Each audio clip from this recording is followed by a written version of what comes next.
qui arrivent en avance, on a le temps si on n'est pas muté. Sinon, tant pis. Alors, on va donc commencer aujourd'hui le shiur sur Parashat Balak. On est enregistré. Et Bezrat Hashem, Johan va ouvrir pour vous permettre d'intervenir si vous avez envie de poser une question pendant le cours. Alors, comme d'habitude, je vais peut-être tout de suite ouvrir le texte. Comme ça, on sera déjà prêt. Et ça me permettra aussi directement d'être Magdish le shiur, comme d'habitude. Alors, aujourd'hui, Kamouvan, Ani Magdish et Shiur. Je vais commencer tout d'abord, on va dire Paleilu Nishmat Keren Miriam, Batuela Kamuna Badrachel. Si quelqu'un veut rajouter, qu'il rajoute. C'est tout simplement sur le chat et qu'il le dise. Et aussi le Nishmat Imimurati, Ida Ita Bataravi Yoshua Levitider. Tu veux rajouter quelqu'un, envoie sur le chat. Elisha. Non, mais c'est les Nishmat maintenant. Ah non, pas les Je refouache les mains. Alors on va marquer refouache les mains de Elisha. Mordechai Ben Dvorah. Ben Dvorah, oui, tu m'en as parlé aussi. Il y avait au fois d'avant. Merci beaucoup. Et d'accord, Bessimcha. Et comme encore un an de vacances. Voilà. Attends, Myriam, tu voulais demander quelque chose? Oui. Adeline Baka Bat Shoshana Baya. Mais c'est refouache les mains. Lema et son mari Claude Chai Ben Mazaltov. Claude Chai Ben Mazaltov. Tov, Yofi. Mais c'est des Adeline, elle s'appelle comment, Adeline? Adeline Baka Bat Shoshana Baya. Je n'ai pas tout entendu. Bat Shoshana Baya. Shoshana, voilà. Shoshana Baya. J'espère. Et peut-être qu'il manque un peu, mais je n'ai pas bien entendu. Et le Nishmat Imimurati, comme j'ai dit, Ida Ita Bat Ravi Yoshua Levi et Brocha Tider. Et je veux spécialement consacrer le shiur aujourd'hui parce que c'est la fin de l'année, ce sera ce mercredi, Yom Revi'i Kaf Betamuz. Et donc ce sera avant le shiur de la semaine prochaine de Parashat HaShavua. Et je voudrais quand même signaler, bien que pendant l'année, j'ai évité de parler pour ne pas encombrer le shiur, je dirais, de paroles, mais que Imi Morati, Arini Kaparat, Mishkava Zirona Livracha, c'était une des plus fidèles de tous les shiurim de Midreshet Yehuda et qui participait à tous les shiurim, qui toute sa vie étudié Parashat HaShavua, qui a toute sa vie été écoutée des shiurim et enseignée Parashat HaShavua elle-même.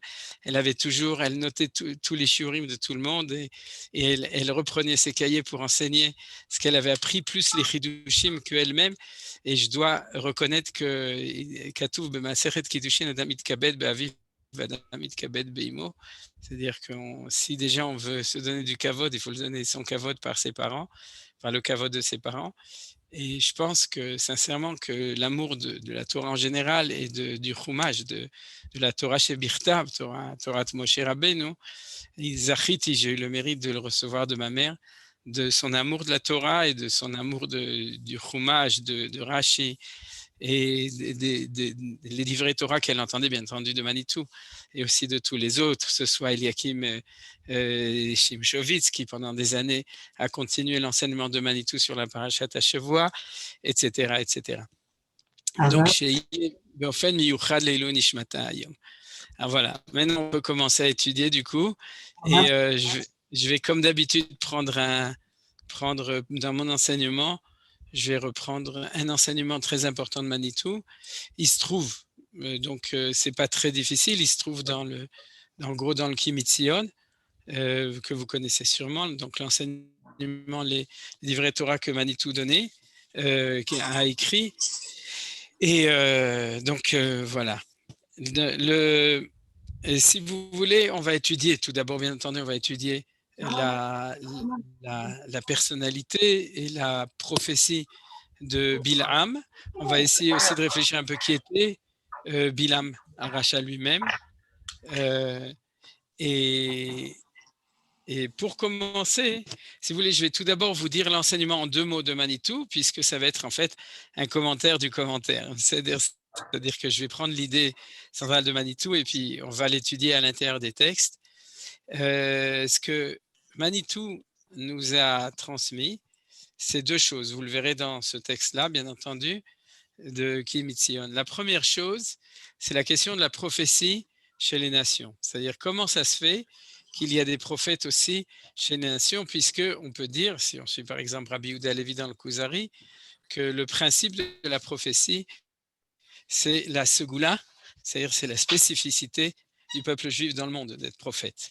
Or, il s'avère, comme on le voit, que les nations ont aussi un prophète, en tout cas ils en ont un connu, ils en ont eu d'autres auparavant, ils en ont plus depuis ce moment-là, donc c'est aussi une des questions, c'est-à-dire que la prophétie a disparu chez les nations, mais ils ont un prophète célèbre, tellement célèbre que nos sages nous disent, sur un des derniers psukim de la Torah, V'lokam Navi Od que Moshe, qu'il n'y a jamais eu un autre prophète comme Moshe, Asher Yedo Hashem Panim El Panim, qui était avec un contact direct, disons, de visu avec Akadosh Baruch Hu, c'est un des derniers psukim de la Torah, et Chachamim disent que Israël lokam aval bemot haolam kam vezeu bilam, c'est-à-dire que dans Israël il n'y a jamais eu un prophète qui était à la hauteur de Moshe Rabbeinu, mais dans les nations il y en a eu un, et c'était Bilam. Donc Bilam, bien que nos sages et vous le retrouver dans Rashi, bien que nos sages nous montrent tous ses défauts, toutes ses tares, c'est-à-dire, mais il faut savoir que dans la complexité du regard des Chachamim, d'un côté, ils nous montrent ses tares, mais d'un autre côté, ils nous ont dit qu'au niveau prophétique, il fait partie, il a un niveau de prophétie qui est au niveau de Moshe Rabbeinu, et il a eu la chance d'ailleurs que Nevuat Bilam est rentré dans la Torah, parce que non seulement l'histoire du dialogue entre lui et Akadosh Baruch Hu pour aller maudire Israël, et où Akadosh Baruch Hu lui dit de ne pas le faire, est marqué dans la Torah. Mais on a 4 prophéties dans notre paracha, 4 prophéties qui ont été données, des brachot qui ont été données par Bilam Aracha. Donc on dit Racha, mais en tout cas, il avait un haut niveau. Donc la première question dont je vais moins parler cette semaine, c'est la question de la prophétie chez les nations. Je vous invite à regarder Manitou dans Kim Mitzion. S'il y a des gens qui n'ont pas Kim Mitzion, je veux bien, comme ces 2 pages, faire une petite srika et vous l'envoyer après. Juste vous demander, parce que sinon, je suppose que vous l'avez ou que vous n'avez pas envie de le lire. Et la deuxième remarque importante de Manitou, et c'est plus là-dessus qu'on va parler aujourd'hui, c'est que il dit, même si de notre temps, la prophétie n'existe pas chez les nations, même si ça n'existe pas, mais le conflit, on pourrait dire, Bilam, Israël, se retrouve de notre temps aussi, parce qu'il dit que c'est la force de la médisance. Hein. Rachid lui-même le dit au milieu de la paracha, il traduit, je crois, le mot kabo. Ma'ekov, lokavoel, il y a un des endroits, je peux le retrouver, et il le dit, ça s'appelle mal-dire. Donc lui-même le traduit en français mal-dire. La maldisance, c'est la médisance et la maldisance, en fait, dans le langage de Rachid du Moyen-Âge, on retrouve le mot. Et le fait de dire du bien, de dire du mal, c'est ce qu'on appelle la klala ou la bracha. Et Manitou dit que la propagande, c'est la médisance moderne, et c'est la klala moderne, et c'est on pourrait dire, c'est la formule moderne de Bilam, c'est-à-dire c'est la lecture moderne, on pourrait dire, de la parasha de Bilam. Alors ça, c'est la phrase qu'on va un petit peu essayer d'expliquer, d'élucider dans l'étude d'aujourd'hui. Pour cela, je voudrais commencer par une introduction générale importante. Tout d'abord, je vais reprendre une phrase ou un point qu'on a étudié la semaine dernière. Je ne sais pas si vous vous en souvenez pour ceux qui étaient là, en tout cas pour ceux qui n'étaient pas là, à mon avis, vous en souvenez pas. C'est qu'on a un silence de 38 ans dans la Torah. C'est-à-dire que les 38 ans entre la première année, je vous avais cité le Ramban, le Ibn Ezra, justement plus ou moins au début de Parashat Ruka de la semaine dernière, qui dit que toute la parole de Dieu, ne nous trompons pas, c'est-à-dire tout ce qui s'est passé depuis la création du monde jusqu'à la sortie d'Égypte, la parole de Dieu qui nous l'a transmise a été donnée à Moshe à partir de la sortie d'Égypte. C'est-à-dire, c'est pas un texte qui a été écrit au fur et à mesure, c'est tout Torah Moshe. C'est-à-dire même l'histoire d'Abraham, l'histoire je sais pas, de la création du monde, c'est Torah Moshe. C'est-à-dire que Hachem lui a dit, tu vas écrire comme ça. Donc en fait, on a la parole de Hachem, de Akadosh Baruch Hu pendant la première année, depuis le moment où il apparaît à Moshe dans le buisson ardent. On pourrait dire, bon, il y a une année en plus, un petit peu, mais depuis la sortie d'Égypte jusqu'à la faute des explorateurs. Et puis, on a la parole de Akadosh Baruch Hu dans la dernière année, la 40e année, qu'on étudie depuis la semaine dernière. Alors, pourquoi c'est tellement important? On en a parlé la semaine dernière. C'est parce que je voudrais prendre une autre métaphore ou une autre image. C'est que ce que la Torah nous raconte depuis ce moment-là jusqu'à la fin du livre de Bamidbar, puisque Dvarim, ce n'est pas un livre historique, je parle au niveau historique, c'est la Atralta de Géoula. C'est le début de la Géoula. Et pourquoi? Parce que nos Chachamim nous disent, si on n'avait pas fauté au Vaudor, au moment du Vaudor, on aurait reçu que les Chamishach, Chumshe Torah, et le livre de Yoshua, Mipne Shehu Shifra, chez l'Eretz Israël. Parce que le livre de Yoshua, c'est le Shevach, c'est, en fin de compte, je vais traduire complètement librement, parce que c'est l'histoire de la rentrée et de la conquête du pays d'Israël, et donc de la valeur de la terre d'Eretz Israël. Et donc, si on relit ça de cette manière-là, je dirais comme ça, depuis Parashat Ruka jusqu'à la fin du livre de Bamidbar, par de la Atralta de Géoula, du début de la Géoula, et le livre de Yoshua, jusqu'à, en fin de compte, on peut dire jusqu'à l'inauguration du temple, donc 400 ans après, au moment de Shlomo HaMelech, c'est la Géoula Atzma. C'est-à-dire c'est la Géoula elle-même du premier temple tel qu'elle nous est racontée. Il y a la Géoula du deuxième temple et il y a la Géoula du troisième temple. Alors vous savez qu'on dit chaque Shabbat, Barech et Medinat Israël, Reshit Smihat Géoulatenu. C'est-à-dire que c'est le début de la Géoula. Et ce qui est spécifique de ce qu'on appelle la Tralta de Géoula, c'est que c'est un temps intermédiaire. C'est-à-dire, ça s'appelle aussi, d'ailleurs, on avait appris ça dans le Gras, ça s'appelle aussi Ikveta de Meshicha. C'est-à-dire, quand on parle des talons du Messie, de la période du talon du Messie, c'est la période du début de la Géoula, c'est ce qu'on appelle, au niveau du temps, la période entre l'aube et le lever du soleil, c'est-à-dire entre Alot HaShahar et Netzachama. Après Netzachama, on sera tous des honnêtes juifs et il y aura déjà la Géoula, c'est-à-dire qu'on verra déjà les choses apparaître. Quand on le verra apparaître, on saura qu'on est dans un temps de... Il faudrait que les gens ferment leur micro, là, parce qu'il y a... Oui, c'est ça, il y a absolument, il y a une personne qui l'ouvre chaque fois, c'est moi qui le mute, mais c'est vrai, vous avez raison, qu'il vaudrait mieux que les gens fassent attention à ne pas ouvrir sans faire exprès leur micro. Alors donc, je reviens au fait que ce qu'on est en train de lire ressemble beaucoup à notre temps. Je vais vous donner un exemple. Vous savez que Dieu a puni Moshe Rabbeinu et lui a dit, tu ne rentreras pas en Eretz Israël. C'est pas toi qui feras la conquête d'Eretz Israël, c'est ton élève Yoshua, celui qui continue, comme disent nos sages, Moshe qui pne Hama, Yoshua qui pne Levana. Moshe, c'est comme la face du soleil et Josué, c'est comme la face de la lune. Et monsieur, c'est toujours le même qui ouvre, alors essayez de ne pas ouvrir sans faire exprès.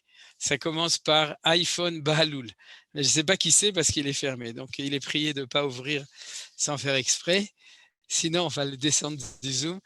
Et donc, il reflète, la lune reflète la lumière du soleil. Donc, c'est un glichénie, c'est la suite de Moshe Rabbeinu. Mais comme nous disions, Moshe Rabbeinu n'est pas entré en Eretz Israël, il était puni, il a prié pour entrer en Eretz Israël, etc. Tu lui as dit, tu ne pourras pas, tu vas pas pouvoir conquérir le pays d'Israël. Oui, mais seulement, c'est quand même Moshe Rabbeinu qui, la semaine dernière, a conquis la terre de Sichon Verog, qu'on appelle aujourd'hui le Golan, et le Hermon, ça c'est la terre de Og Melech HaBashan, ça s'appelle le Bashan, c'est ce qu'on a aujourd'hui, Baruch Hashem, bien que normalement, dans les plans divins, on doit avoir le Hermon en entier, c'est-à-dire y compris le Hermon libanais, syrien et l'anti-Liban jusqu'au nord du Liban. Normalement, on doit dire tous les jours libanais à Migdash, c'est-à-dire qu'on doit avoir le Liban aussi. D'ailleurs, il y a un rapport parce qu'il y a marqué Aratov Azev Alvanon et le Levanon, Chachamim dit c'est le Bet Amigdash. Donc, normalement, on a encore du travail pour si on va avoir encore des stations de ski dans le nord. Mais En tout cas, ça on a. Et la terre de Sichon, c'est la Transjordanie, c'est-à-dire depuis le Yarmouk en français, c'est-à-dire qui est la frontière naturelle entre le Golan et la Transjordanie. Et ça, c'est la terre de Sichon. Plus au sud, on a Ammon et Moab, et plus au sud, on a encore Édom. Tout ça, c'est la grande Transjordanie, Bezrat Hashem, Bekarov, Beyamenu. Il ne faut pas se tromper, c'est aussi, c'est-à-dire que on a comme ça, si vous comprenez, c'est-à-dire Og, c'est ce qu'on a aujourd'hui déjà. Déjà aujourd'hui, on a Og. Au sud, un petit peu, on a Sichon. Au sud, on a Ammon et Moab. Encore plus au sud, on a Édom. Et puis après ça, c'est le chemin qu'ont pris les enfants d'Israël, puisque aucun d'eux ne les a laissés passer. On est passé de Élat, on est passé à Kava, et on a fait tout le tour par le désert intérieur de la Jordanie pour, en fin de compte, traverser, conquérir et arriver jusqu'aux plaines de Moab en face de Jéricho. Voilà, maintenant, qu'est-ce qui s'est passé ? Tout ça, c'est Moshe Rabbeinu qui l'a conquis, c'est-à-dire, et cette semaine, c'est de nouveau Moshe Rabbeinu qui est en prise avec tout ça. Et la guerre contre Midian, c'est Moshe Rabbeinu qui va la faire. Tout cela, donc, ça prouve que la Transjordanie, ce côté-là, ça fait partie du début de la Géoula que la Torah nous raconte et qui est marqué dans la Torah. Donc, c'est extrêmement important. C'est l'enseignement de Akadosh Baruch Hu transmis par Moshe Rabbeinu. Alors, qu'est-ce qu'on a de tellement important dans tout ça ? On a, premièrement, ce qu'on a vu la semaine dernière, la conquête de Sichon et Og. On ne l'a pas étudié, c'est un sujet à part entière, c'est le début de la conquête des Amoréens, c'est-à-dire des 7 peuples de Canaanim, puisque Sichon, Melech, Haémori, Sichon et Og sont des Amoréens, des Émorim. On a aussi le fait qu'on n'avait pas le droit de conquérir la terre de Édom, et ça c'est raconté la semaine dernière. C'est-à-dire que Dieu nous dit, tu n'as pas le droit de les conquérir, mais on avait le droit de leur demander de passer, ils ont refusé, vous vous souvenez, d'ailleurs je l'ai imprimé, on le regardera, c'est encore une histoire de la Transjordanie, c'est-à-dire de cette Atralta de Géoula, avec un point d'interrogation, pourquoi eux, on ne peut pas les conquérir? Et je vais répondre à cette question, mais un tout petit peu plus tard. Et ensuite, on a encore 3 peuples qui se trouvent là-bas, qui sont Ammon, Moab et Midian. C'est-à-dire, alors cette semaine, on nous parle de Moab, mais en fin de compte, Ammon se trouve derrière. Ammon, il va apparaître dans l'histoire de Yiftach HaGiladi qu'on a étudié, qu'on a lu dans la Haftara la semaine dernière. Mais il faut savoir que c'est Ammon et Moab qui étaient les fils des deux enfants de Lot avec ses 2 filles. Donc, c'est un petit peu toujours la même chose, Ammon et Moab, la même religion, la même culture, etc., la même tradition. Et puis, on a aussi Midian qui se trouve par là-bas. Et Midian, ça fait partie aussi de la famille. Comme Ammon et Moab et Esav font partie de la famille, vous savez, et Midian aussi, puisque Midian, c'est les descendants de Avraham Avinu avec Torah, qui, selon la tradition, c'était Agar elle-même. Donc, de toute façon, que ce soit une autre ou que ce soit la même, c'est-à-dire, quoi qu'il en soit, Midian, ça fait partie de la Mishpuché, ça fait partie de la famille, ainsi que Ammon et Moab.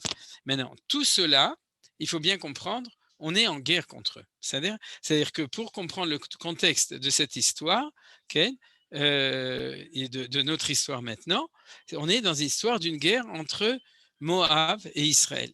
Alors, par rapport à Esav, on n'a pas eu le droit de faire la guerre. Par rapport à Moab, on n'a pas le droit non plus, puisqu'il y a marqué Altit Garbo Milchama, et ainsi qu'avec Ammon, c'est-à-dire ces trois populations dont on n'a pas le droit, et pourtant ils ne le savent pas. Pourquoi? Comment je sais qu'ils ne le savent pas? Parce que regardez ce que dit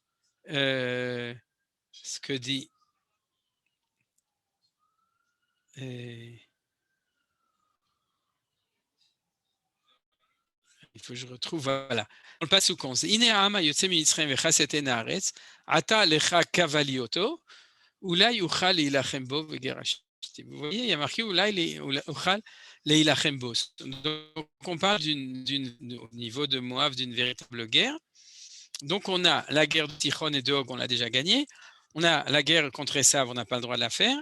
Et on a la guerre contre contre Moab que eux veulent faire contre nous. Ils ne savent pas que nous, on ne va pas le faire, mais on ne leur a pas dit. Donc, ils nous font la guerre. Et puis, la guerre contre Midian aussi, c'est la même chose, puisque Moshe Rabbeinu, dans 2 semaines, ou la semaine prochaine, d'ailleurs, déjà dans Pinchas, et ensuite dans Matot, Akadosh Baruch Hu va lui dire, va faire la guerre contre les Midianites, contre Midian, et on va faire la guerre contre les Midianites.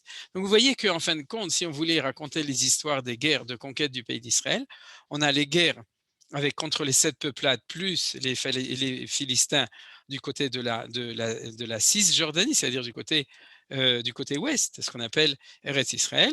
Et puis, on a de l'autre côté, qui n'est pas d'ailleurs au même niveau. Le Ramban Nachmanide nous dit clairement dans la paracha de la semaine dernière que ça ne s'appelle pas Eretz Zavatra la voûte vache, et ce n'est pas la terre de la Shrina. C'est-à-dire c'est le Far West. En fait, c'est le Far Est, excusez-moi, puisque c'est les plaines de l'autre côté. Et c'est prévu comme ça, que ce soit un petit peu une région beaucoup plus décentralisée, où on est un petit peu plus libre, etc. C'est pas la terre centrale, etc. Mais ça fait partie de la conquête et ça fait partie du conflit. Alors, c'est comme ça qu'il faut lire les choses. C'est-à-dire que quand on lit aujourd'hui les choses, on va comprendre qu'au-delà de l'histoire de Balak et de Bilam, en fin de compte, on est dans un conflit avec certaines nations et c'est Moshe Rabbeinu qui doit s'en occuper.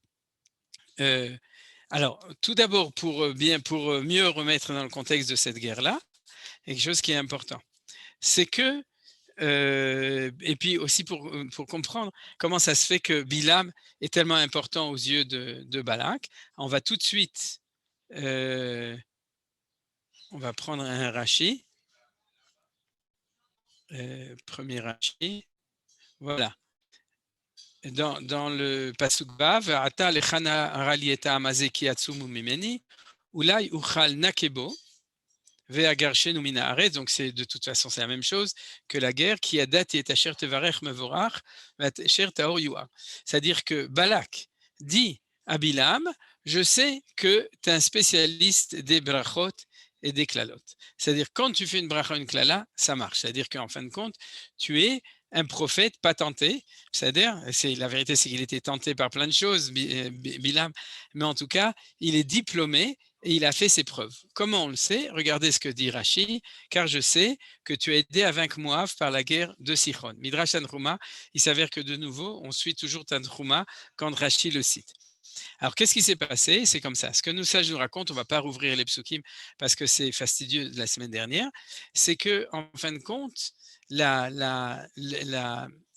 les Sichon voulaient conquérir Moab et Midian. Et Ammon, c'est aussi possible. Hein. Tout ça, c'est un petit peu compliqué.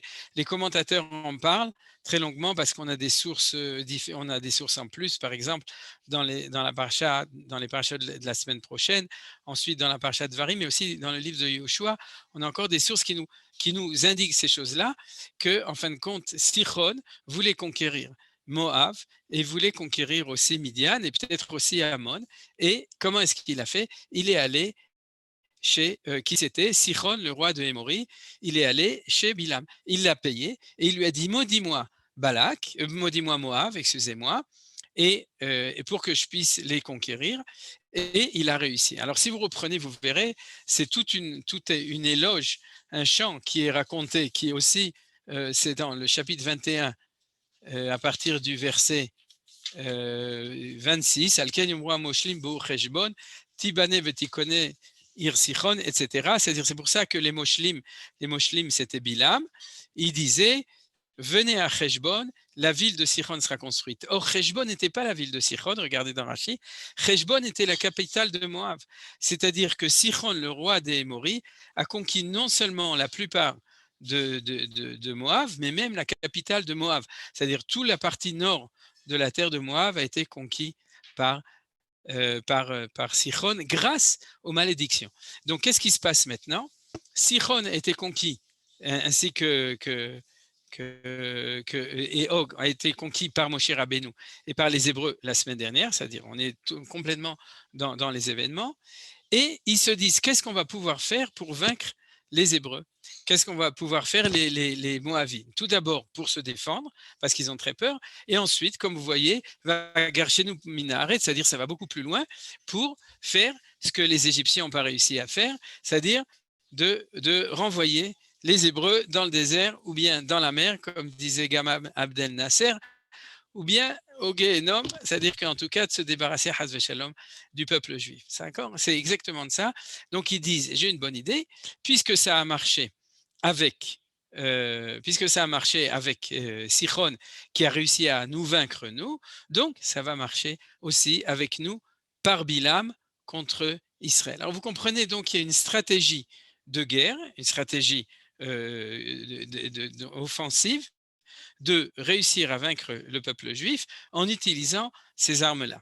Ce qu'ils n'ont pas compris, et ça ce que je vais vous donner pour clé, c'est que quand Akadosh Baruch Hu avait fait que les brachot de Bilam pour Sichon avaient marché et les klalot contre Moab avaient marché, il y a des klalot là-bas, Oy lecha ken Moab, avata am kemosh, tu es très moche, etc. C'est-à-dire, toutes ces klalot-là sur contre Moab avait marché parce qu'Akadosh Baruch Hu avait un plan extraordinaire. Et je vous le livre parce que aussi dans notre histoire moderne, on voit que ça se répète tout le temps. Les voies du Seigneur sont toujours imperméables et on voit qu'il y a des détournés. Et puis, 5 ans après, 10 ans après, on comprend pourquoi Akadosh Baruch Hu a fait les choses de cette manière-là. Alors, qu'est-ce qu'il a fait?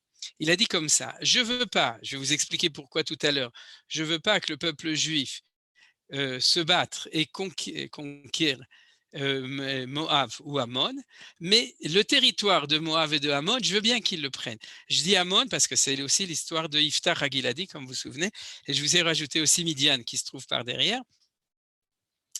Je veux bien leur donner la terre, mais à condition qu'ils ne la prennent pas de Moab et de Ammon. Alors qu'est-ce qu'on va faire? 10 ans avant, 5 ans avant, on va donner à Sichon à conquérir Moab, et puis à ce moment-là, grâce à ça, les Juifs, 10 ans après, le peuple d'Israël, ils pourront le prendre. Ce qu'on appelle Tiharu Besichon. C'est-à-dire il a purifié, grâce à Sichon, la terre. Alors, ce n'était pas du tout que Bilaam est un spécialiste des brachot et klalot et qui fait ce qu'il veut, c'est ce que pensent les Moavites dans leur pensée, sans doute un petit peu idolâtre, ou peut-être pas idolâtre, mais avec une conception de la prophétie divine un petit peu différente, c'est que Akadosh Baruch Hu l'a donné à Sichon parce qu'il avait déjà prévu, en fin de compte, de le donner au peuple juif. Alors, vous voyez tout le balagan que ça fait, toute cette histoire-là. Maintenant, qu'est-ce qui se passe? C'est que ce qui apparaît à ce moment-là, c'est qu'on a eu donc 5 ans avant, 10 ans avant, je ne sais pas combien de temps, il y a eu une conquête qui a chamboulé le Moyen-Orient qui a été faite par Sichon, et que maintenant, on a un nouveau chamboulement, et qui est celui que Sichon était conquis par le peuple juif. Alors, qu'est-ce que ça change? Ça change énormément, parce que du coup, ce qui reste de Ammon et de Moab et de Midian, qui étaient dirigés, qui étaient sous la tutelle de Sichon, donc qui n'avaient pas de roi, ils avaient des princes sous une tutelle sichonique, donc émorique, c'est-à-dire, et c'était, vous savez, Sichon et Og, c'est la grande puissance de là-bas. On le voit dans d'autres enseignements de Chachamim, c'est-à-dire, si je retrouve le Rashi, je l'ai mis, on le lira tout de suite. Et à ce moment-là, ils sont livrés à eux-mêmes. Et donc, ils cherchent aussi un roi, ils cherchent à régner. Et voilà. Regardez, on va le lire. Aux anciens de Midian. Alors, comment on va tout d'abord lire tout de suite le texte depuis le début. Balak ben Tzipor et kol asher Israël à Émori. Donc, Balak voit tout ce qu'a fait Israël à Émori, mais les commentateurs font remarquer, tous, le Ramban, le Ibn Ezra, etc., qu'il n'y a pas marqué Balak ben Tzipor Amelech. Vous voyez, parce qu'à ce moment-là, il n'est pas roi. Il n'est pas roi. Pourquoi? Parce qu'il n'est pas roi de Moab, vu qu'il est midianite. Il n'est pas du tout moabite. Hein. C'est-à-dire, si vous demandez à Balak où est-ce que tu habites, il ne va pas dire j'habite moabite, mais au contraire, je midianite. Donc, qu'est-ce qui se passe? Qu'est-ce qu'il a vu? Regardez Rachi. Il s'est dit ces deux rois que nous avions, en qui nous avions confiance, ne leur ont pas résisté. À plus forte raison, ne le pourront pas nous-mêmes. C'est pourquoi Moab eut beaucoup peur. C'est-à-dire qu'ils comprennent très bien qu'avec des armes conventionnelles, celles qu'avaient Sichon et Og, ça ne marche pas. Donc, on a un peuple spécial, il faut chercher, remonter à la source. Donc, Vayagor, Moab, ils ont très peur, c'est normal. ויאמר מואב אל זקני מדיין, עתה ילככו עד קהל את כל סביבותינו, כלכוך השור את ירק השדה, ובלק בן ציפור מלך למואב, Passouk 2 et le Passouk 4, il se passe un temps de politique et d'histoire où, entre-temps, les Moavites se disent, si on veut réussir à se battre contre contre les Hébreux, il faut qu'on ait un roi. Or, on n'a plus de roi puisqu'on a été décimé. Donc, on va aller chercher un roi chez les Midianites. C'est une coalition Midian et Moab, ce qui va expliquer que la guerre, en fin de compte, et qu'à la fin de la paracha, les jeunes femmes vont être des jeunes femmes de Midian, mais ça fait partie de la même coalition, on peut dire, c'est-à-dire, vous voyez, et donc, Balak devient le roi de Moab alors qu'il est midianite. C'est-à-dire que Moab le met dessus pour justement pouvoir réussir à se battre contre Israël. Alors qu'est-ce que dit Rashi? Mais n'est-il pas des ennemis héréditaires, comme il est écrit, qui frappa Midian dans les champs de Moab. Donc, a priori, c'était des ennemis, mais ça fait partie des peuples, je dirais des petits peuples du Moyen-Orient qui sont tous l'un à côté de l'autre. Ce qui veut dire que Midian avait engagé les hostilités contre Moab. Bien entendu, tout ça, c'est des vieilles histoires. C'est des histoires à l'époque d'Abraham. C'est en fait leur appréhension commune d'Israël qui les incitait à faire la paix. Vous comprenez très bien. C'est-à-dire qu'on a vraiment un chamboulement avec la conquête de Sichon et de Og. Et pour quelle raison Moab a-t-il pris conseil auprès de Midian? Lorsqu'ils ont vu qu'Israël avait remporté des victoires par des moyens surnaturels, ils se sont dit, c'est en Midian qu'a grandi leur chef, allons leur demander ce qu'il a de particulier. Ils ont répondu, il n'a de force que dans sa bouche. Et ça va être le sujet d'aujourd'hui. Dans ce cas, ont-ils rétorqué, nous allons nous aussi les faire attaquer par un homme dont la force est dans sa bouche. Donc on arrive exactement au sujet, au thème d'aujourd'hui, c'est-à-dire qu'on se trouve dans un début de Géoula dans lequel on est en conflit avec tout le Moyen-Orient de l'époque, c'est-à-dire il ne faut pas minimiser par rapport à ce qui se passe de l'autre côté du Jourdain. On est au milieu, c'est Moshe Rabbeinu qui le fait, c'est marqué dans la Torah, c'est raconté dans la Torah, et on nous raconte quelque chose de très intéressant, c'est qu'il découvre que la seule manière de se battre contre le peuple juif, c'est en utilisant la parole. C'est-à-dire, on ne parle pas spécialement de la prophétie, on parle de la parole, ce qui est déjà l'introduction à l'idée de Manitou, qui dit que c'est en général le phénomène de la parole. Alors, je vais en vitesse passer là-dessus pour vous faire remarquer que, en fin de compte, c'est le thème essentiel qui nous accompagne, et Bezrat Hashem, l'année prochaine, peut-être on en parlera dans Parashat Troukat, qui nous accompagne la parole par rapport à l'épée. Le glaive et la parole. Alors regardez, on va voir déjà un petit texte ici où on voit que ça apparaît en filigrane ici, et comme d'habitude, ça va toujours être dans le Tanhuma, c'est-à-dire que le Midrash Tanhuma a une démarche, et la démarche Tanhuma c'est Rashi, et Rashi c'est Manitou, donc vous voyez, voilà, je lis le pasuk, Vatere Aton et Malach Adonai Nitzav Baderech, Vecharvo Shlufa Beyado. Donc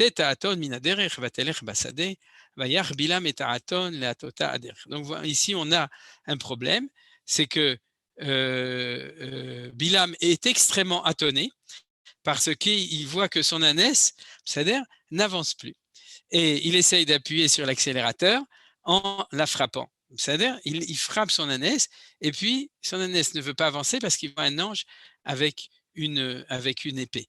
Alors, regardez ce que dit Rashi. Il a dit, ce dépravé a déposé son arme favorite, car l'épée des nations, c'est l'épée. Car l'épée des nations, c'est l'épée. Bon, c'est mal traduit, c'est-à-dire l'arme des nations pour se battre, c'est l'épée. Et il se présente contre Israël avec l'arme de ce dernier, à savoir la bouche, chutzpah. C'est-à-dire que Bilam lui-même s'imagine qu'il peut faire se battre contre Israël avec l'arme d'Israël. Alors, moi aussi, je vais le combattre avec sa propre arme, c'est-à-dire l'ange d'Israël, l'ange de Dieu, Malach Hashem, va dire, toi, tu veux utiliser la parole, qui est l'arme d'Israël, contre les nations, c'est-à-dire, non, toi, Bilam, tu veux utiliser la parole qui est l'arme d'Israël contre Israël, eh bien moi, l'ange d'Israël, je vais utiliser l'épée pour me battre contre toi, pour te montrer de quel bois je me chauffe. Et c'est ce qui a fini par arriver, et Bilam ben Beor, ils le tuèrent par l'épée. C'est-à-dire, il n'est pas mort par la parole, il s'est fait descendre parce qu'il a réussi à faire planer tous les rois par le Shem HaMeforash, mais Pinchas ben Elazar a réussi à le descendre par la parole, mais ensuite ils l'ont tué par l'épée pour bien montrer que son destin n'est pas le destin d'Israël, et en tout cas pas après qu'il ait décidé de maudire le peuple juif, où il a perdu sa vertu ou son mérite. C'est-à-dire, alors on voit qu'on a directement ce conflit. Et dans ce conflit, on voit que Bilam lui-même, il se fait avoir. Pourquoi? parce que il dit comme ça, Vayomer Bilam la'aton, ki l'altabi, lou yesh cherev biyadi, ki ata araktir. C'est-à-dire, quand il parle avec son Aton, il lui dit, si j'avais une épée, alors je t'aurais tué. Et qu'est-ce que dit Rachid Tanchouma? Ces mots prononcés devant les princes constituent un grand affront. Cet homme qui se dit capable d'aller détruire un peuple hanté par la puissance de sa bouche aurait besoin d'une arme contre sa hmara. Nachon? C'est traduit comme ça dans le texte en français. Et vous comprenez qu'on est tout le temps dans le même thème. C'est-à-dire les princes de Midian et les princes de Moab ouvrent des grands yeux. Ils disent, tu te présentes comme le prophète des nations, qui est celui qui est capable d'utiliser sa bouche et de manière plus forte que l'épée, et même en face de ton âne, de ton ânesse, tu n'es pas capable de faire cette chose-là. C'est-à-dire que dès que tu commences à te mettre en colère, le naturel revient au galop, et toi-même, ton langage, c'est le langage de l'épée. Donc, vous voyez qu'il y a partout ici cette dialectique entre les deux, entre la glaive et la parole, entre la parole et la force de la main. D'ailleurs, dès le début, il a frappé son aise. Donc, on n'a pas besoin d'avoir une épée. Quand on utilise la main, c'est la même chose. Ça vous rappelle sûrement quelque chose. Akol kol Yaakov, va yadaim. Or, nos sages nous disent ici que ce n'est pas seulement l'arme d'Esav, c'est dans la dialectique Israël et les nations, c'est l'arme des nations par rapport à l'arme d'Israël. C'est-à-dire que dans l'histoire, de manière générale, les goïms n'ont pas essayé de passer par ce qu'on appelle les armes douces. Ils avaient des épées, ils avaient leurs mains. Quand ils voulaient nous frapper, ils savaient utiliser cette chose-là. Regardez, on le voit dans la paracha de la semaine dernière. Je vous le montre tout de suite. C'est ce que je vous ai dit à propos de Esav.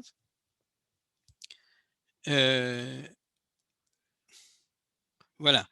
Ici, il y a marqué וישלח משה מלאכים מקדש אל מלך אדום, כה אמר אחיך ישראל אתה ידעת את כל התלה אשר מצאתנו, וירדו אבותינו מצרימה ונשב במצרים ימירם ויראו לנו מצרים ולאבותינו, ונצעק אל אדוני וישמע קולנו, וישלח מלאך ויוציאנו מצרים, והנה אנחנו בקדש עיר גבולך. Et Rashi fait remarquer qu'on raconte à Ésaü qu'on sait prier vers Dieu et qu'il écoute notre col, donc à kol kol Yaakov.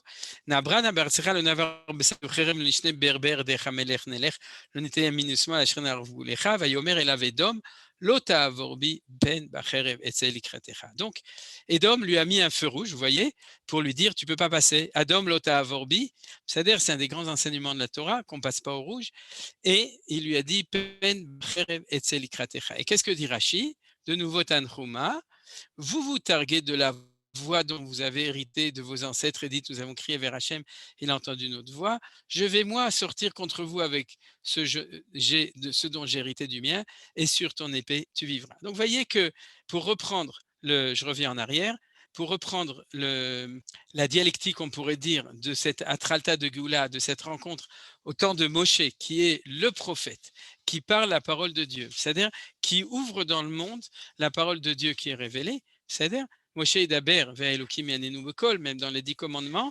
Alors quand on arrive en Israël et qu'on doit se battre, la question se pose, qui est-ce qu'on a en face et comment? Alors vous voyez, on a chaque fois, Edom, lui, il est clair, il n'utilise pas la parole, il sort son glaive, il dit c'est mon métier, toi tu t'occupes du col cause toujours, comme on disait en Russie, et puis moi, par contre, j'utilise mon glaive. Par contre, chez Moab, c'est plus subtil. C'est-à-dire qu'il n'utilise pas son glaive, il comprend d'ailleurs que ça ne marche pas, il a de l'expérience, et il dit alors on va passer nous aussi à la parole. Vous voyez qu'on a quelque chose de tout à fait spécial aussi avec tout ça, et avec Bilam, qui est encore un autre acteur dans tout ça. Je vais vous indiquer un élément essentiel à propos de ça, qui est enseigné même par Rashi. Je ne l'ai pas marqué, j'aurais pu le mettre, mais ce n'est pas grave, on ne peut pas tout lire. Ce Rashi se trouve dans la parasha de Devarim et elle est développée au même endroit. Peut-être que j'en parlerai à ce moment-là, mais l'Ineder, à mon avis, j'en parlerai aussi par le Maor Vashemesh, qui est un grand commentaire chassidique qui se trouve dans les Mikraot Gedolot, et d'autres aussi en parlent. Quel est ce chidouche? Le chidouche, c'est qu'il y a, vous savez, combien il y a de peuples cananéens? Alors dites-moi combien il y en a. On parle toujours de combien? 7. Très bien. Hazak ou Baruch. Il y en a 7. Voilà, c'est ça. Est-ce qu'il y en a 10 ou est-ce qu'il y en a 7? Exactement, c'est ça la question. Normalement, al P.A. Sphirot, il y a 10 Sphirot, c'est-à-dire il y a les 7 inférieurs et il y a les 3 supérieurs qu'on appelle Chabad. oui, ou bien on dit aussi Gimel Rishonim, c'est-à-dire, et on rachète votre Gimel Rishonim, c'est gare, parce que c'est avec eux qu'on dit gare à toi. Et donc, en tout cas, alors qu'est-ce que nous enseignent les Chachamim? Ils nous disent comme ça. Pourquoi Akadosh Baruch Hu ne veut pas? En fait, qu'est-ce qui s'est passé? La Torah nous raconte que Ammon, Moab et Édom ont conquis ces trois dernières nations des Cananéens. C'est-à-dire qu'aujourd'hui, c'est Ammon, Moab et Édom à qui Dieu a donné les trois peuples qui correspondent à Chabad, Chochma, Bina, Vada, c'est-à-dire les trois sphirotes supérieures, et c'est aussi Ammon, Moab et Esav qui, une fois qu'ils les ont conquis, qui vont représenter le combat au niveau le plus supérieur. Dans l'histoire donc, au moment de la sortie d'Égypte, l'histoire est capable de conquérir les 7 niveaux supérieurs des forces qu'on appelle le Sitra Achara, c'est-à-dire des forces d'opposition à la Gdusha d'Israël quand on rentre en Israël. C'est-à-dire on peut dire on est rentré en Israël et on est arrivé au 7e niveau, autant parce qu'on a conquis, et c'est-à-dire l'éloignement des forces du mal, et puis par le fait de faire entrer les forces du bien. Mais les trois supérieurs, c'est-à-dire qui correspondent maintenant, à partir de maintenant, à Esav, à Ammon et Moab, ces trois-là, tu ne peux pas les conquérir. Et Rashi, justement, c'est ce Rashi dans Dvarim qui dit, mais uniquement la Tidlavo. C'est-à-dire, de notre temps, on a prévu, ce qui est prévu, c'est d'arriver au niveau d'une Geoula Shlema. Alors, on parle d'une Geoula Shlema, et dans cette Geoula Shlema, il y aura aussi ces trois. Donc, vous comprenez que quand la Torah nous raconte tous ces trucs-là, de la peur de Moab, du combat entre Moab et Moshe Rabbeinu, qui devient le combat de la prophétie des nations par rapport à la prophétie de Moshe Rabbeinu, on n'est pas du tout dans la petite histoire, on est dans la haute voltige de l'histoire, c'est du questionnement, en fin de compte, ce qui va nous préfigurer le combat qui n'a pas eu lieu à ce moment-là, puisqu'on l'a gagné, mais sans conquérir Moab, mais qui arrivera de notre temps du conflit avec Moab. C'est-à-dire, c'est ça que en gros, je voulais vous dire et vous montrer dans cette lecture de ce qu'on apprend maintenant. C'est-à-dire, alors du coup, c'est pas étonnant que ce soit par la parole. Je ne sais pas si vous savez, ceux qui lisent Patah Eliyahu, je ne sais pas le Sidour, mais Patah Eliyahu Zachor Latov, que les 7 sphirotes correspondent à la partie du corps depuis le cou jusqu'au pied, et que les 3 sphirotes supérieures, c'est la tête. Et c'est dans la tête qu'il y a la parole. Donc vous comprenez. Et par contre, c'est dans le corps qu'il y a les mains et qu'il y a les coups de main et les coups de pied. C'est-à-dire quand vous voulez un coup de pied ou un coup de main, alors on est dans les 7 sphirotes inférieures.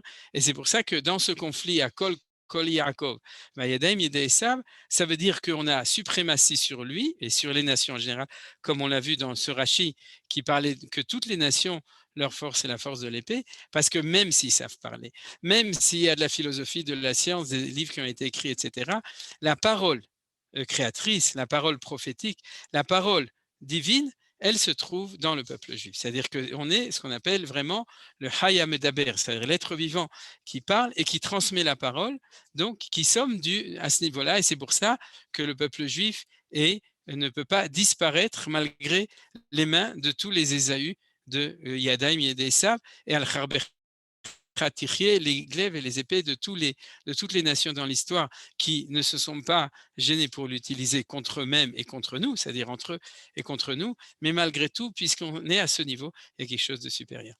Alors, avec tout ça, qu'est-ce qui se passe à ce moment-là et qu'est-ce qui se passe de notre temps? C'est qu'il faut supposer qu'il y a on pourrait dire, une évolution même des nations qui fait qu'à un certain moment, eux-mêmes commencent à utiliser la parole. Vous comprenez?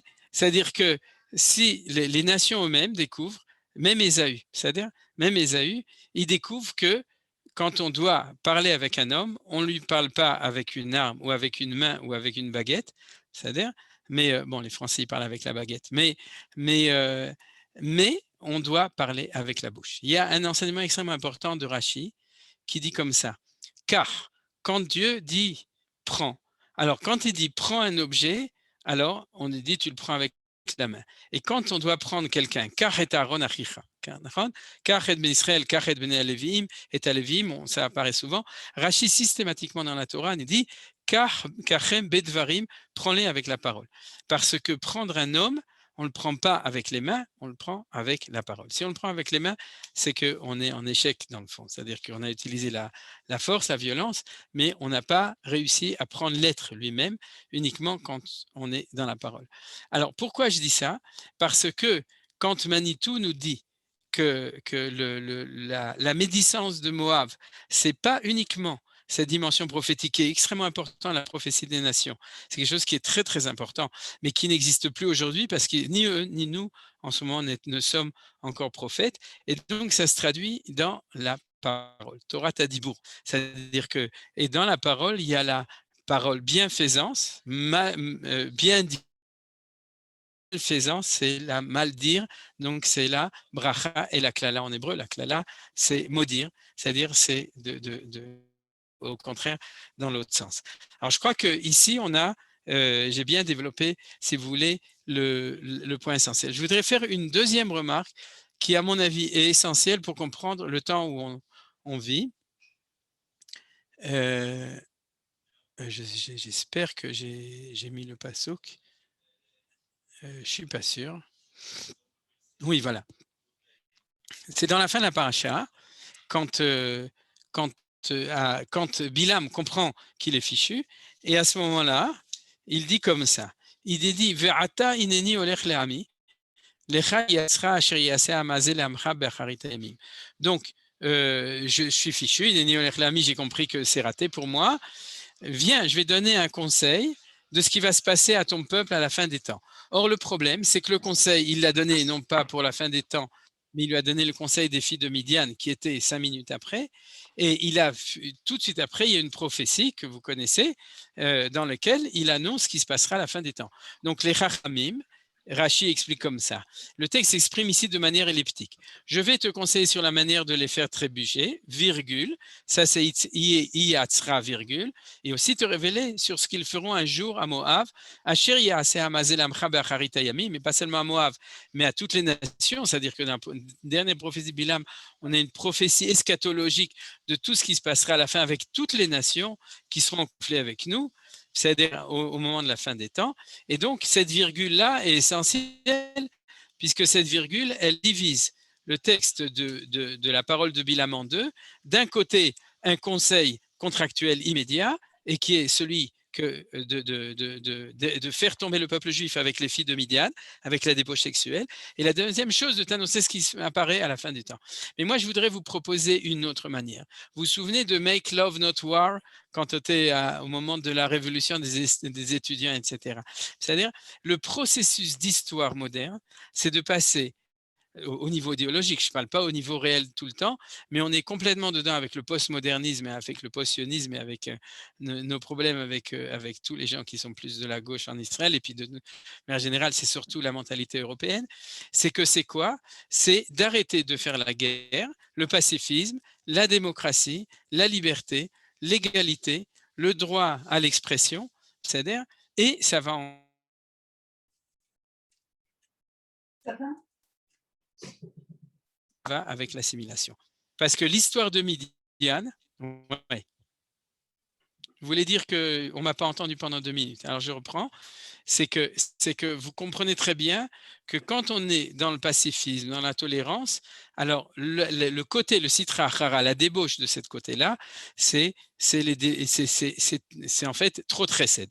Quand on a trop de chesed, quand on aime tout le monde, etc., alors c'est la débauche sexuelle. C'est-à-dire, et pour le peuple juif, c'est la gravité de l'assimilation, parce que c'est le fait que le peuple juif n'est plus cloisonné en tant que peuple spécial, ce que nous dit Bilam lui-même, Am levada dishkon uvagoyim loit rachem.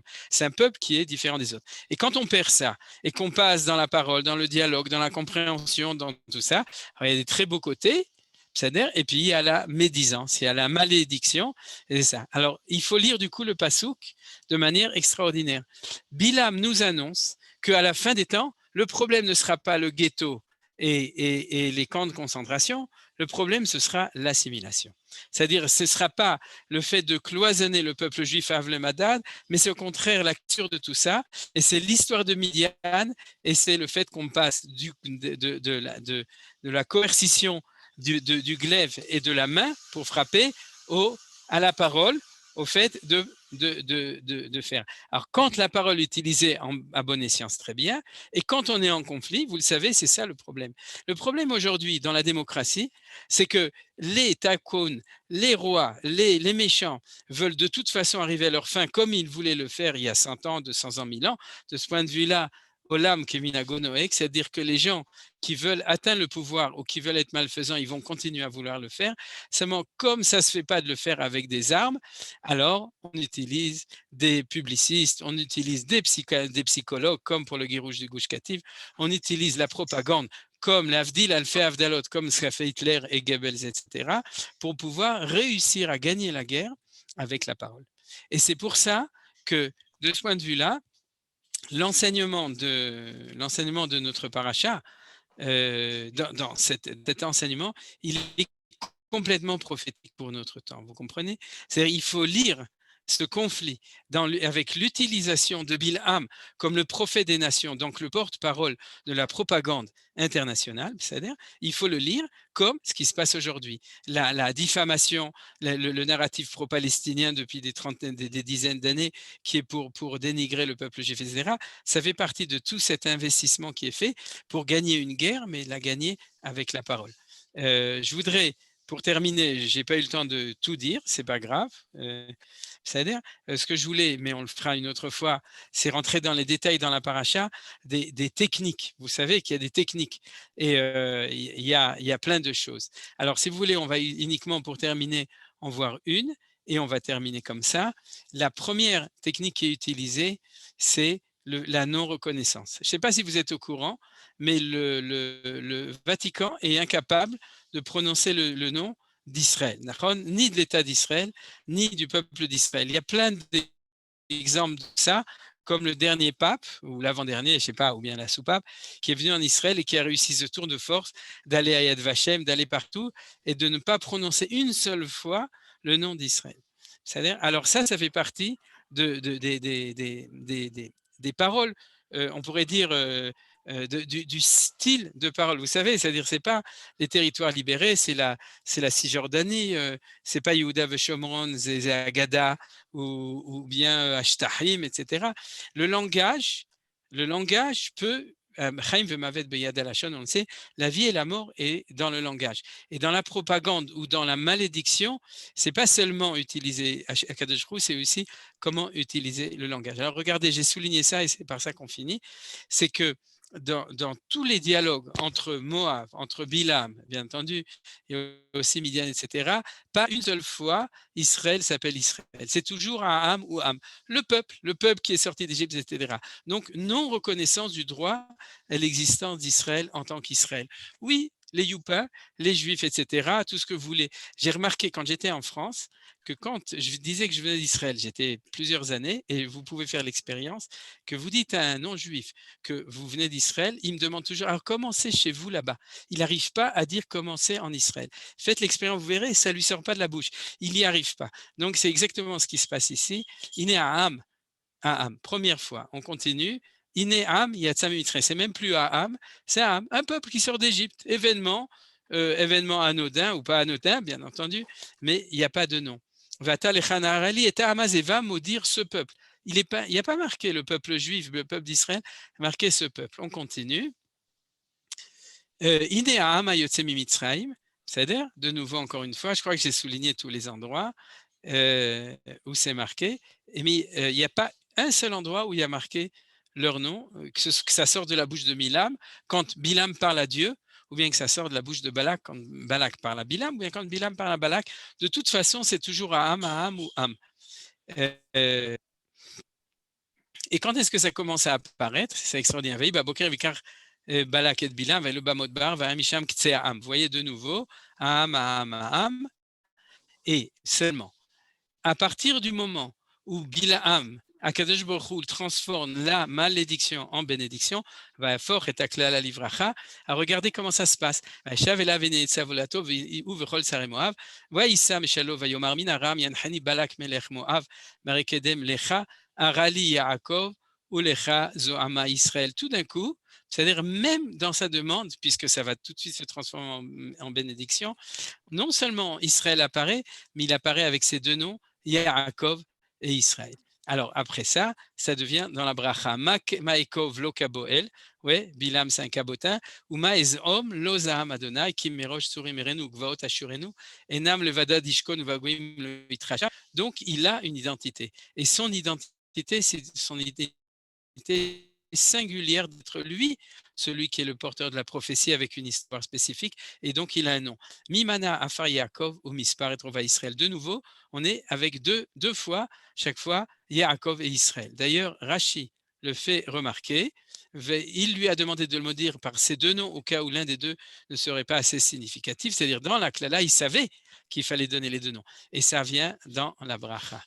Et non, je n'ai pas mis les suivants, mais en fait, si vous reprenez Bezrat Hashem dans la Parashat Hashavua, la lecture de toutes les 4 brachot de Bilam qu'il a donné, dans toutes les 4 brachot, vous verrez que systématiquement, on pourrait dire le thème poétique, le motif central, c'est un verset où il y a Yaakov, Israël. Ça apparaît encore 3 ou 4 fois dans la suite, je ne l'ai pas, et le plus célèbre, Matovu Oalecha Yaakov, Mishkenotecha Israël. Et vous voyez de nouveau, et toujours dans le même ordre, Yaakov d'abord, et Israël ensuite, ça apparaît 5 fois, parce que Dieu nous a restitué notre nom, nous a restitué notre identité, qui par cette médisance, la première chose, c'est de ne pas être capable ou ne pas vouloir dire qu'on a le droit à l'existence parce qu'on a un nom, on s'appelle Yaakov et on s'appelle Israël. Je vais terminer comme ça pour dire que Baruch Hashem, si la Torah nous a enseigné ça, c'est pas pour nous enseigner les malheurs de la malédiction,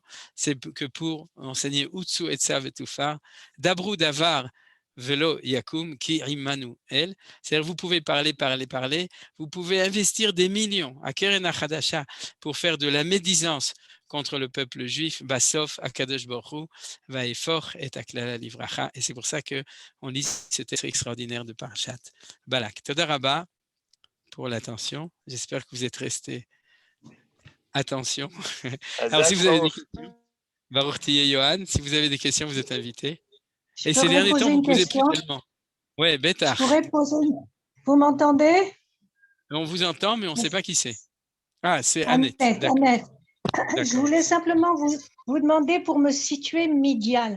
Midian, c'est le beau-père de Moshe. Il n'avait pas eu d'influence sur son peuple du tout en rentrant? Très bien. Alors, Midian, c'est tout d'abord, je l'ai dit, c'est les enfants d'Abraham. C'est-à-dire, c'est complètement de la famille. C'est-à-dire, j'ai pas eu le temps, mais puisque Annette vous posait la question, il y a un très beau texte qui est amené par Siftei Chachamim dans le Midrash, quand on nous raconte que quand le chemin se raccourcit de plus en plus, alors à ce moment-là, on nous dit qu'on arrive à un endroit où il ne peut plus du tout passer et on nous dit qu'il y a eu 3 fois et Rachid nous dit que c'est 3 fois par rapport au Havot. Et le Siftei Chachamim a une très belle explication, il dit comme ça, il dit quand on était avec Abraham, il y avait une possibilité de maudire parce qu'on pouvait maudire les autres enfants d'Abraham. Quand on était avec Yitzhak et Ishmaël et Midian, justement. Quand on est avec Yitzhak, il reste encore Esav. Donc peut-être que la Klala, pour être une fois qu'on est arrivé à Yaakov, on ne peut plus passer.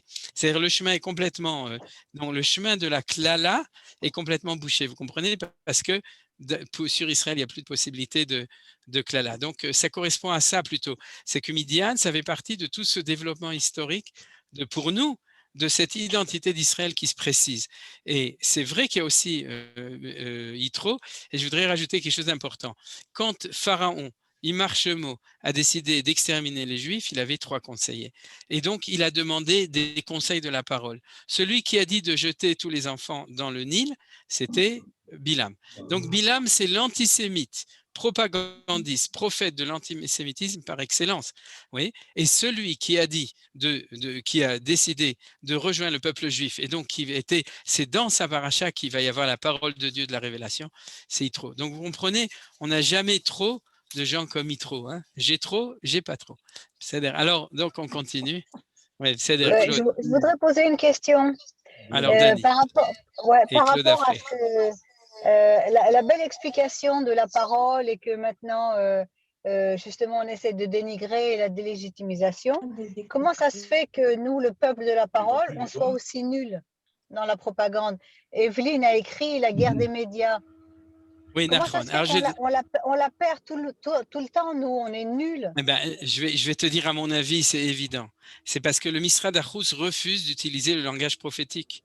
C'est-à-dire qu'il s'imagine qu'il est Chacham, qui va parler aux Goïm le langage des Goïm. Alors là, on va perdre. C'est comme si tu lisais l'épée contre eux, tu comprends? C'est-à-dire le jour où le Misrad Achutz décidera, il lie l'intériorité avec l'extériorité, ce qu'on appelle être chutz panim. Ça, c'est une blague de mon maître Ebi Van Gort. C'est-à-dire, ce sera le Misrad Achutz panim, parce qu'il prendra la pnimiyut pour l'exprimer dehors. Il faut savoir comment le traduire, parce qu'il faut savoir parler à chacune des nations leur langage. Si tu es devant un musulman, il faut le mettre au Coran. Si tu es devant un chrétien, il faut au contraire, alors il faut parler plus, se mettre de l'avant.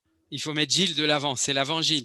Mais quoi qu'il en soit, il faut arrêter de parler un langage chiloni vis-à-vis des goïms. Il faut leur dire, c'est la terre d'Israël, c'est la terre promise. Vous y croyez, vous le dites chaque dimanche à l'église, donc c'est pour ça qu'elle est à nous. Et le jour où on le fera, Bezrat Hashem, on parlera un langage de prophétie, et à ce moment-là, on réussira à résoudre notre problème de propagande. C'est-à-dire, Claude, qu'est-ce que tu voulais dire? Oui, je voulais vous demander attends, si vous pouvez... Il y avait Claude d'abord, même que les disfers, tu voulais... En matière de propagande, il y a un glissement entre... c'est plutôt Balak qui invente ce concept, parce que Bilam reprend la même parole qu'avait dit Yitzhak à Jacob dans sa bénédiction. Celui qui bénit est béni, celui qui maudit est maudit, c'est-à-dire c'est le locuteur, celui qui exprime. Et Balak, c'est dans Yadati et Asher Tevarer Mevorach, que le sujet, c'est celui qui reçoit la bénédiction. Enfin, il invente l'idée que Bilam, le prophète, le magicien, c'est lui qui a le pouvoir de bénir et le pouvoir de maudire. Ça apparaît ici grammaticalement. Alors, est-ce que vous pouvez un peu expliquer? Parce qu'on a l'impression que ce n'était pas déjà dans la parole de Yitzhak. Alors, pas par rapport à Yitzhak, mais disons que dans ce dialogue. Je dis Yitzhak parce que Bilam a repris la même formule que Yitzhak à l'envers. Disons, sans entrer dans les détails de ça, et de nouveau, le temps m'a empêché d'en parler, Balak, c'est pas n'importe qui. D'après le Zohar HaKadosh, Balak est un plus grand prophète ou un plus grand Kosem que Bilham. Donc, on n'est pas dans un dialogue de n'importe qui. Et dans l'analyse que j'ai faite, je voudrais préciser, c'est que, en fait, Balak est un Midianite importé chez Moab, mais on reste toujours dans le milieu sémite. Donc, on reste dans le milieu où la parole de Dieu est connue, ce qu'on appelle le Inyan Eloki dans le Kuzari, c'est-à-dire qu'ils ont tous une tradition. Et par contre, Bilam, lui, il est araméen, c'est marqué Minaram Yancheni Balak Melech Moab, etc. Et d'après le Midrash ou le Targum Yonatan, il est Lavan arami, c'est-à-dire qu'il correspond à encore une autre. Alors tout ça, c'est une analyse que Manitou fait de toutes ces options qui se sont séparées d'Israël, mais qui font a priori partie du même tronc. C'est Aram qui se sépare de Avraham, c'est Midian qui se sépare qui se sépare de Terah, c'est-à-dire qui se sépare d'Avraham, Midian qui va se séparer donc de Yitzhak, et Esav qui va, Amon et Moab aussi qui vont se séparer d'Abraham, mais savent qu'il va se séparer de Yitzhak, de Yaakov. En fin de compte, ça dépend à quel niveau on compte les choses. Donc, je crois que c'est ça qui est tellement important, c'est que tous ces personnages font partie de la même souche, en gros, et je dirais comme ça, c'est le dialogue entre le prophète araméen, qui correspond à la prophétie la plus antique, on pourrait dire, la plus authentique d'ailleurs possible des nations, c'est-à-dire qui est en face d'un Balak qui est lui-même aussi midianite et moabite, donc qui a son mot à dire aussi dans toute cette histoire. C'est le cas de le dire, qu'il a son mot à dire. Mais Rachem, j'aimerais te poser une question. C'est une question. D'accord, vas-y, Michel. Que le monde a toujours très peur, très peur. Hésite toujours à dire le mot Israël. Mais on n'est pas mieux. On va en route. On n'entend pas bien. Arrête. Ah, pardon. Je sais pas pourquoi. Moi, j'entends bien, Michel. Ah, d'accord. Alors, répète. Il y a un problème, on ne t'entend pas. Alors c'est moi qui ai un problème. Non, c'est maintenant je t'entends. C'est moi qui ai un problème. Alors, tu dis que le monde a un problème à prononcer le mot Israël. Mais d'abord, on a le même. Ouais. On dit Chutz la'aretz, Olim la'aretz. Et les automates, même nous, est-ce que ce moussag de Israël, il ne nous fait pas un petit peu peur? Israël, c'est une responsabilité. Haaretz, c'est une responsabilité politique, c'est moins grave. C'est moins, on réussit, on échoue. Mais être Israël, c'est autre chose. Est-ce que le peuple juif n'a pas peur justement de ce mot Israël? Alors, Olim la'aretz, j'habite, c'est bon. À devenir Israël, c'est peut-être autre chose. Est-ce qu'on n'a pas le même problème en fait? C'est ce que j'ai dit à propos du Misrad Chutzpanim. C'est que profondément, c'est sûr que comment est-ce que tu enlèves les complexes que les goïms nous ont et puis que nous aussi, mais les goïms nous ont inculqués pendant 2000 ans ou 4000 ans. C'est-à-dire que nous-mêmes, notre image, et d'ailleurs ce qui fait notre ultra-sensibilité à la malédiction des goïms, Mayomru à goïm, mais on est en train de se guérir. D'abord, vous vous souvenez de cette phrase, Lo chashuv mayomru agoyim et la chashuv maye aswa yehudim. Je me souviens plus qui l'a dit, si c'était Ben Gurion ou Golda Meir ou quelqu'un d'autre. C'est Ben Gurion. C'est pas important ce que diront les goïms, ce qui est important, c'est ce que feront les juifs, et ça, c'est quand même une révolution. C'est-à-dire, c'est d'arrêter, et ça fait partie de la révolution du sionisme, d'arrêter d'être le juif qui est le juif parce que l'autre le définit comme juif. Et je dois dire que malgré tout, depuis l'État d'Israël, on se promène dans le monde entier avec un drapeau et avec la fierté de s'appeler Médinat Israël. Peut-être moins Eretz Israël, mais Médinat Israël et Am Israël. Et on va partout et eux n'arrivent pas et on les oblige à chanter la Tikva à Tokyo quand il y a les Jeux Olympiques, etc. et avoir le drapeau d'Israël et toutes sortes de choses comme ça. Et c'est d'ailleurs, derrière Hagab, c'est même ce qui nous choque quand on était juif, quand on voyait un Israélien arriver qui nous disait « moi, un Israélien ». C'est-à-dire, il y avait quelque chose qui est très fort et on le sait. C'est très fort qu'à certains niveaux, et c'est vrai, il faut faire avancer les choses encore plus. Ouais. Est-ce que je peux poser une question? La fin de la paracha est inquiétante parce qu'il est dit Vayomer Oy Mirchie Misumuel. Comment est-ce que vous pouvez nous expliquer ça? Parce que regardez dans les commentaires, etc., je me souviens plus où c'est marqué dans un rachid de la paracha aussi. Si vous voulez, l'inconscient collectif des nations considère que le temps messianique c'est un temps d'apocalypse et de disparition nationale. Alors, bien entendu, les tzadikei umot haolam seront avec nous. Et c'est pas trop tard pour eux de rejoindre le projet d'Israël, mais ceux qui continueraient à s'opposer, alors pour eux c'est la fin des temps, ce qu'on appelle la fin des temps, et c'est ce que nous dit Bilam. C'est-à-dire qu'il dit « Et Asher ikre trem b'acharit hayamim », il nous raconte pas seulement l'histoire du peuple juif, il raconte aussi l'histoire des nations. C'est-à-dire, c'est ça qui est important. D'ailleurs, vous voyez, Vetsim yad kitim, veinu ashur, veinu ever, on a, et Bichlal, il parle de comment ça s'appelle, de Chet, avec Kirkar Kol Beneshet, c'est toute l'humanité. C'est-à-dire qu'il y a ici un programme de tout ce qui se passera dans l'histoire messianique avec l'humanité entière. Top. Encore une question? Dans Mirchie Misumuel, il y a une référence à Ishmaël, je crois, non? Ah, il y a fait Meod, oui. Nachon, il y a fait Meod, Nachon. Et puis aussi de ceux au Japon, les somo qui se battent, misomo. Oui, Chazak ou Baruch, parce qu'il n'est pas marqué précisément. Par contre, il y en a plein d'autres. C'est-à-dire Caïn, il y a plein de gens et de choses. Ken. Encore, si vous voulez encore une question, et puis sinon on s'arrête là. Vakasha, Yohan. Magnifique, Arav, Mamash. Kolakavod. Et n'oubliez pas que ce sera mis en ligne au plus vite. Donc, vous pouvez envoyer vos amis. J'envoie ça sur les groupes. Si vous ne retrouvez pas sur les groupes WhatsApp le lien, vous m'envoyez un WhatsApp et je vous le fais passer pour écouter le replay. Alors, Blineder, Yohan, je t'envoie encore ce soir la strika comment ça s'appelle, de Kimitzion pour que tu le mettes comme texte aussi, comme on fait chaque fois. Shabbat shalom à tous. Et on se retrouve la semaine. prochaine, si Dieu veut. Shabbat shalom, Shabbat shalom. Shabbat shalom à tous.